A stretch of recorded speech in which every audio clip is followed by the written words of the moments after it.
Every day after school, I check the mailbox before Mom gets home from work. 6 weeks now, my fingers tremble as I sort through bills and catalogs, searching for that thick cream envelope with my name written in fancy calligraphy, Miss Claire Anderson. My imagination runs wild with visions of silk dresses and rose petals, of walking down the aisle before my big brother David and his bride-to-be. Did you hear anything about the flower girl dress yet? I ask Mom over dinner. Again. The peas on my plate have gone cold, pushed into a small green mountain while I wait for her answer. Mom's fork scrapes against her plate. Claire, honey, we've talked about this. The wedding plans are still coming together. But we haven't talked about it. Not really. Every time I bring it up, the answers get vaguer, the subject changes faster. David said I could help with something, I insist. He promised at Christmas. Mom sets down her fork. The clink against the plate sounds too loud in our kitchen. Claire, we need to have a conversation. My stomach drops. I know that tone the one adults use when they're about to explain something obvious that will break your heart. The wedding is going to be very elegant, Mom begins, smoothing her napkin. David and Rachel have decided to make it adults only, no children at all. The words hit like a punch to the chest. But I'm his sister. You're 12, sweetheart. Mom reaches for my hand. I pull back before she can touch me. This is what sophisticated couples do nowadays. It's nothing personal. Did David say that? My voice cracks. About me not coming? Mom's silence tells me everything. I push away from the table, my chair scraping against the linoleum. I go to my room and curl up on my bed, hugging my knees to my chest. Through the heating vent, I hear Mom on the phone downstairs. No, she's finally accepted it, she says to someone. Probably Aunt Susan. I knew she'd understand eventually. Claire's always been such a mature girl.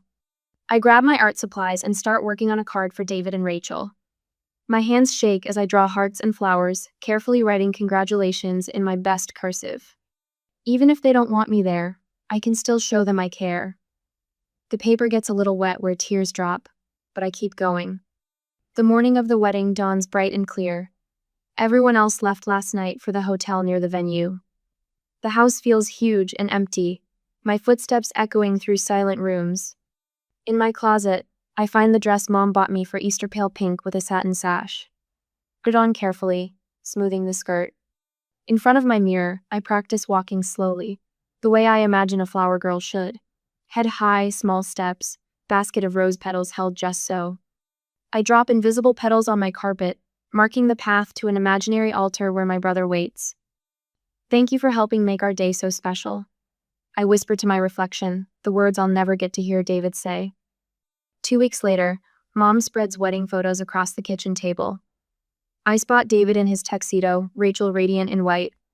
Aunts, uncles, cousins, over 18 beaming in every shot. The space where a flower girl should be remains glaringly empty. See, you wouldn't have enjoyed it anyway, Mom says, patting my shoulder. It was very formal, lots of boring speeches. I nod, not trusting myself to speak. Each photo feels like proof that I didn't matter enough to include. When David and Rachel return from their honeymoon 3 weeks later, they bring me a t-shirt from Hawaii. Sorry you couldn't be there, kiddo, David says, ruffling my hair like I'm still 6 years old. Maybe next time, huh? I wear the shirt to bed that night, tracing the bright hibiscus flowers printed across the front. Maybe next time. The words echo in my head as I drift off to sleep, a shadow of doubt taking root in my heart. Because even at 12, some part of me knows there will always be a reason why next time isn't quite right for me. 2 years after David's wedding, the whispers start again. I've learned to recognize them now, the sudden hush when I walk into the kitchen, Mom's phone calls that move to the back porch, the way Joel won't quite meet my eyes at Sunday dinner. At 14, I understand more than they think. The signs multiply like winter frost spreading across a window. Joel's fiancée Sarah showing me her ring, but never mentioning bridesmaids. Mom storing white tissue paper and ribbon in the craft room but changing the subject when I ask what she's wrapping. Dad's careful silence whenever wedding dates come up. The house fills with catalogs I'm not supposed to notice, thick magazines with gilded edges showcasing reception venues and flower arrangements. One afternoon, I find Sarah's handwriting on a guest list left on the counter. My finger traces down the columns of names, searching. Anderson. Anderson. Mom, Dad, Lauren, David, Rachel, Alex. The list stops there. Will I be at your wedding? I asked Joel one evening. We're alone in the den, some old western playing on television. He's sprawled in Dad's recliner the way he always has, but his laugh sounds wrong when he answers. It's adults only, Claire Bear, nothing personal. The old nickname stings worse than the answer. Like I'm still the baby who needed a cutesy title, not someone worth including. Later that week, I overhear Sarah in the kitchen, her voice rising above the clatter of dishes. But she's his sister. I don't understand why. Trust me, Mom cuts in. Claire understands. She's so mature for her age, always has been. The compliment twists in my chest like a knife. My maturity, once a point of pride, has become their favorite excuse. I spend Joel's wedding day in my bedroom, algebra homework spread across my desk. The house echoes, empty except for the slow tick of the grandfather clock downstairs. When the phone rings, I let it go to voicemail. 3 times, Mom's voice fills the kitchen when I go to prepare a meal. Claire, honey, just checking in. There's pizza money on the counter. The next morning, Mom spreads photos across the breakfast table, bright squares of happiness I wasn't allowed to witness. Look how beautiful everything turned out, she says, but I focus on my cereal, watching the squares of wheat turn soggy in the milk. That spring, Lauren gets engaged. My me only sister catches me after school, eyes bright with excitement.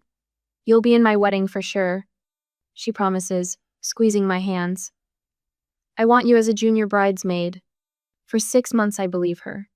I help her choose dresses, spending Saturdays at bridal shops where saleswomen bring us cucumber water and talk about the perfect shade of coral. Lauren holds fabric swatches against my cheek, declaring each one almost right until we find the perfect match. You'll look amazing in this, she says, and I smile so hard my face hurts. But the whispers start again when Lauren's future mother-in-law comes to visit. I recognize the pattern now. Closed doors, hushed voices, that particular silence that falls when I walk into a room.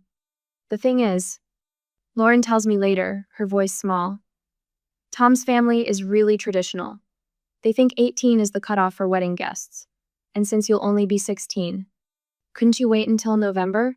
The words scratch my throat. I'll be 17 then. Almost 18. Lauren's eyes fill with tears. The venue is already booked, and Mom says, I know what Mom says. I stand up from her bed, where we've sat together planning her wedding since the engagement. I'm so mature for my age. I understand. 2 more years pass. I'm 17 when Alex announces his engagement over Christmas dinner. I watch my cousins Jennifer and Kate, both freshly 18, receive their gold-edged invitations in February. They show them off at Sunday dinner, the fancy calligraphy catching the light. I don't get it, I tell Alex in the garage later while he's fixing Dad's lawnmower. They just turned 18, I'm 17 and a half. He doesn't look up from the engine. Rules are rules, Claire. The words hit me like a slap. Standing there among the oil stains and garden tools, something shifts inside me a click, like a key turning in a lock. These aren't rules, they're choices. 4 times now, my siblings have chosen to exclude me. 4 times, they've decided I matter less than their image of a perfect wedding. That night, I delete the wedding planning boards from my Pinterest account. I unfollow the bridal magazines on Instagram. In my journal, I write 3 words. No more begging. When the whispers start for Alex's wedding, I don't strain to hear them. When Mom leaves wedding magazines on the coffee table, I stack them neatly in the recycling bin. At Sunday dinners, I pass the potatoes and ask about the weather, and pretend not to notice the invitation samples peeking from Alex's fiancée's purse. They want me to be mature about it? Fine. I'll be so mature they'll never see how much it hurts. I'll be so understanding they'll never guess that each exclusion has taught me exactly where I stand in this family, always on the outside. Looking in through frosted glass at the celebrations I'm not quite good enough to join. I focus on my college applications instead. Vermont looks beautiful in the brochures, all mountains and maple trees and places far from here. When Mom asks why I'm applying to schools so far away, I shrug and say something about their English program. I don't tell her that I've measured the distance, 8 hours by car, just far enough that no one will expect me at Sunday dinners anymore. The night before Alex's wedding, Mom knocks on my bedroom door. You're sure you'll be okay tomorrow? She hovers in the doorway, twisting her pearl necklace. We could set up a movie marathon for you, or maybe you could spend the day with Mrs. Peterson next door. I look up from my calculus homework and smile the way they've taught me calm, mature understanding. I've got this huge test Monday, I say. Actually, it works out better this way. More study time. She nods, relief softening her features. Of course I understand. I always understand. But I don't. And I never will again. Have you ever watched a pattern emerge, each repetition making the truth clearer until you couldn't ignore it anymore? Share a moment when you realized someone's actions were showing their true feelings, not just circumstances. When the acceptance letter arrives from the targeted university, I am ready to leave for Vermont, away from my family. But I will tell them eventually.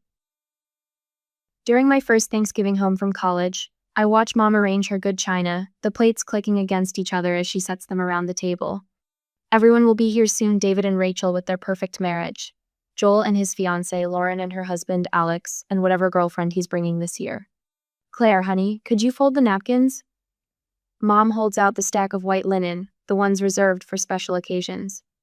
I take them without a word, remembering all the times I've helped prepare for family gatherings where I wasn't welcome. The napkins form crisp triangles under my fingers. I arrange them beside each plate, precise and proper, just like Mom taught me. Just like I've learned to be present, but not too present, helpful, but not demanding attention, existing in the spaces between everyone else's lives. David arrives first, Rachel cradling their newborn. The kitchen fills with cooing and questions about the baby's sleep schedule. I stay by the china cabinet, polishing glasses that don't need polishing. No one notices. Vermont's pretty far, Mom says later, passing me the mashed potatoes. Are you sure about this college choice? There are plenty of good schools closer to home. I spoon potatoes onto my plate. I already accepted their offer. Silence drops over the table like a heavy blanket.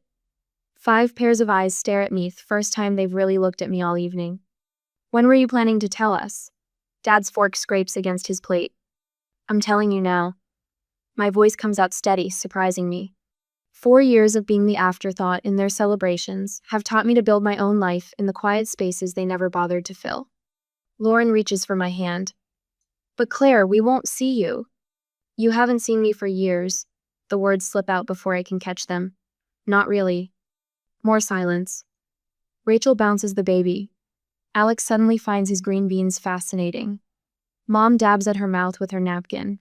That was the last time I attended any kind of family gathering. The next 4 years passed pretty quickly, full of studying and focus only on me. After graduation, I find an apartment in Burlington. It's small, just a studio with a kitchenette and a window that looks out on a brick wall. But it's mine. Every morning I wake up to sunlight painting patterns on walls I chose, surrounded by furniture I picked out. No one else's wedding photos stare down at me. No empty spaces where I should have been but wasn't. Join us for book club Thursday? Maria from the library staff room asks, holding up her thermos of coffee. We're reading that new mystery everyone's talking about. Thursday used to be family dinner night. I haven't been to one in years. Count me on in. The book club leads to coffee dates, which lead to movie nights. Maria introduces me to her cousin who teaches yoga. Sarah from yoga class invites me to her art show. My calendar fills with notes in different colored inks, people who text to check if I'm free, who notice when I miss our regular meetups, who remember my birthday without Facebook reminders. Your potluck contribution was amazing, my neighbor Mrs. Wilson says, returning my casserole dish. Would you share the recipe? I invite her in for tea. She tells me about her grandchildren while I write down the ingredients. Her photos show every family member, even the smallest ones. No one cropped out, no one too young to matter. The community garden plot comes with my apartment building membership. That's where I meet Mark, both of us reaching for the same tomato plant at the spring planting exchange. You take it, he says. I've killed every tomato I've ever tried to grow. I could teach you. The words surprise me. I've learned to be careful with offers, with hope. But his smile reaches his eyes, warm and real. We plant tomatoes together every weekend. He listens when I talk about work, about my book club, about the art class I'm taking. He notices when I skip over family stories, the way I edit around the empty spaces in my history. One evening, kneeling in the dirt, he asks about the gap in my photo collection. No wedding pictures of your siblings? There are 5 of you, right? The tendril of a pea plant wraps around my finger. I could deflect, like always. Change the subject. But Mark's hands are steady and the earth beside mine, patient with silence. I wasn't invited. My voice catches. To any of them. He stops digging. What do you mean, not invited? They all had adult-only weddings, every single one. The words tumble out, years of carefully managed pain breaking free. I was 12 for David's, 14 for Joel's, 16 for Lauren. She promised I could be in hers, but then she changed her mind. 17 for Alex's, just a few months too young. Every time. Mark's hand finds mine, dirt, and all. Claire. That's not normal. That's not what family does. Something cracks in my chest. All these years I've told myself it was normal, traditional, sophisticated. The stories I built to make it hurt, less crumble, like dry soil. Was I really that forgettable? The question I've carried since I was 12 finally finds its voice. That easy to leave out? Mark pulls me close, not minding the garden dirt on my cheeks, or the tears making tracks through it. He doesn't try to fix it with platitudes or explanations. He just holds space for the truth. I was the afterthought. The inconvenient youngest. The one they could exclude without consequences because I was too young to fight back. Too young to matter. The next week, the therapist's office smells like lavender. Dr. Chen watches me arrange and rearrange the little Zen garden on her coffee table. Your family taught you that you don't matter, she says quietly. But you kept their secret, protected their image. Why? The tiny rake makes patterns in the sand. I thought if I was understanding enough, mature enough, they'd see me differently. And now? I am not sure, I responded. But I have changed, focusing more on myself all these years, I said. My hand stills. The patterns in the sand look like the paths I've been carving away from them, one choice at a time. After the therapy was over, I went home. The text from David arrives on a Tuesday that same week. Madeline's christening next month. Family only. You'll be there? I look around my apartment at Maria's painting on the wall, at the tomato plants thriving on my windowsill, at the photo of Mark and me covered in garden, dirt, and laughter. My thumbs hover over the phone. The old Claire would have said yes, would have shown up with a gift and a smile, taken her place in the back row where she wouldn't disturb the perfect family picture. I'm busy that weekend. I type instead. Good luck with the christening. I set the phone down. My hands don't shake at all. A month later, tomato plants bow heavy with fruit in the community garden, their leaves brushing my ankles as Mark leads me down the narrow path between plots.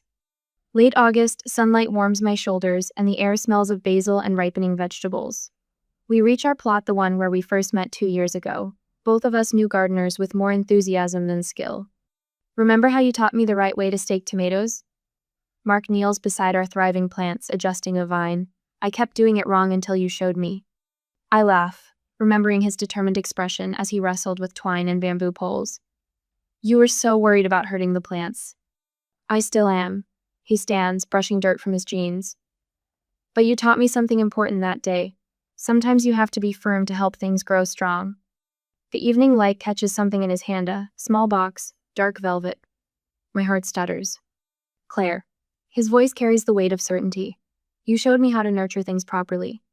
How to build something beautiful from the ground up.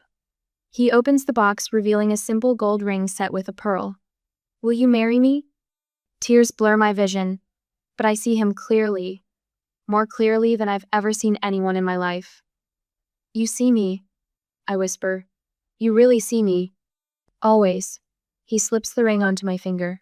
It fits perfectly, like his arms around me, like his heart understanding mine. Between kisses, we agree. A small wedding, meaningful and true. Only people who matter.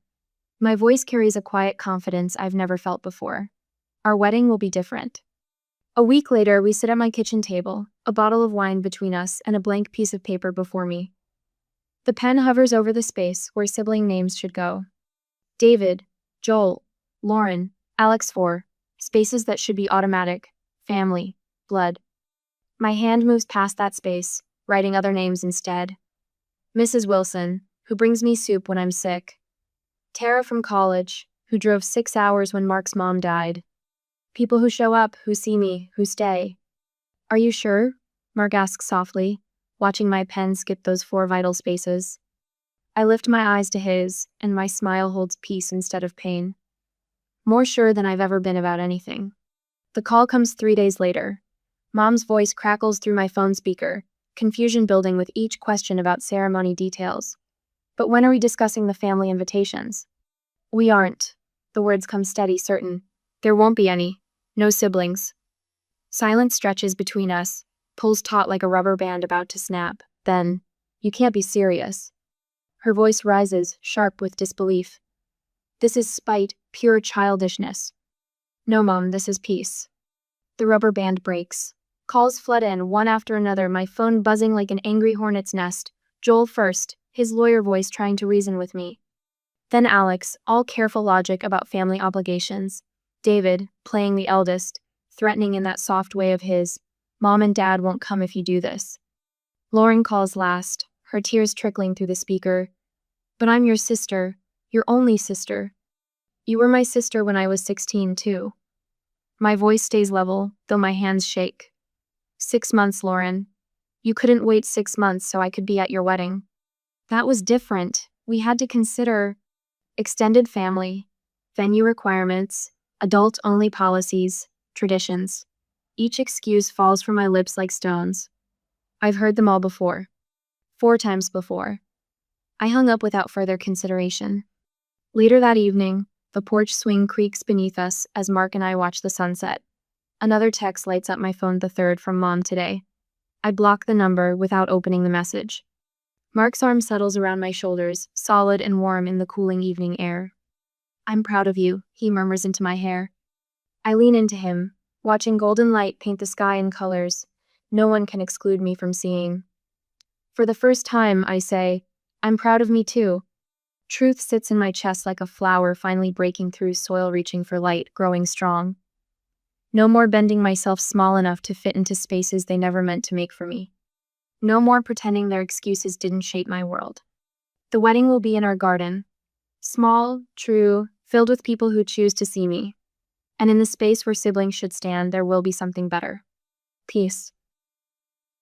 A month later, the doorbell chimes just as I finish addressing the last wedding invitation. Through the front window's gauzy curtains, I spot 4 familiar silhouettes on my porch. My siblings, standing shoulder to shoulder like a firing squad. My hand trembles as I set down my calligraphy pen. The muscle memory of making room for them, of stepping aside, of shrinking myself small threatens to take over. But Mark's voice echoes in my mind. You deserve to take up space. I open the door and plant my feet firmly on the threshold. No invitation to come inside. Claire. David steps forward, his banker suit pristine even in the autumn heat. We need to talk. Lauren pushes past him, her mascara already smudged. How could you do this to us? The words they've rehearsed tumble out in a practiced cascade. Family means forgiveness. Blood is thicker than water.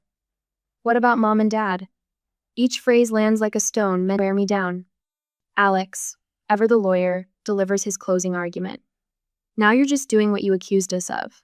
Excluding family from your wedding. A laugh bubbles up from somewhere deep inside me. Not bitter or hysterical, just genuine amusement at his perfect lack of understanding. No, I say, my voice steady. I'm making one choice. You made 4. The silence stretches between us like a rubber band about to snap. Joel shifts his weight, uncomfortable the way he always gets when emotions run high. Lauren breaks first. Everyone's talking about it. Aunt Susan called Mom crying. What will people think when your own sister isn't invited to your wedding? And there it is. The truth beneath coordinated assault. That's always been the problem, hasn't it?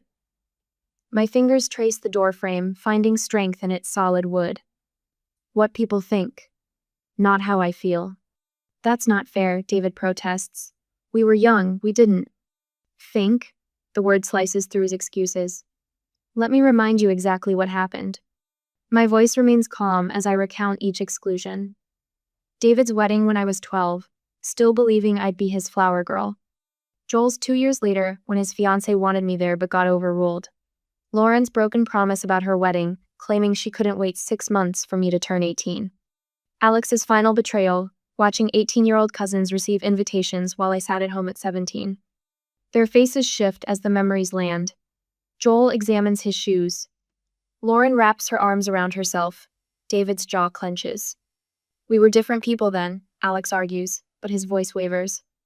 No. I shake my head. You're exactly the same. Standing here worried about appearances, not relationships.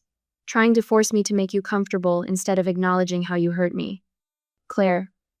Lauren reaches for my hand. I step back. We're sorry. We were wrong. Please don't do this. You're not sorry you hurt me, I say softly. You're sorry there are consequences. There's a difference. The phone rings inside. I know it's Mom before I answer, just like I know exactly what she'll say. My siblings' expressions confirm they orchestrated this too. Claire, honey.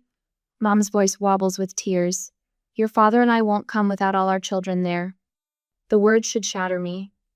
Instead, they clarify everything. Then I'll miss you at my wedding.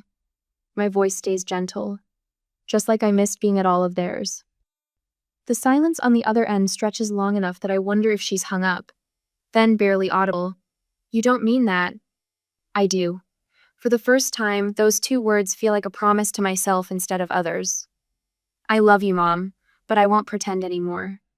I end the call and turn back to my siblings. They stare at me like I'm a stranger speaking a language they don't understand. Maybe I am. Claire? David starts again, but I hold up my hand. No more speeches. No more guilt. No more pretending we're something we're not. I step back inside my house. I hope you all have wonderful lives, but I won't spend mine begging to matter. The door closes with a quiet click. Through the window, I watch them huddle in a conference, probably planning their next strategy.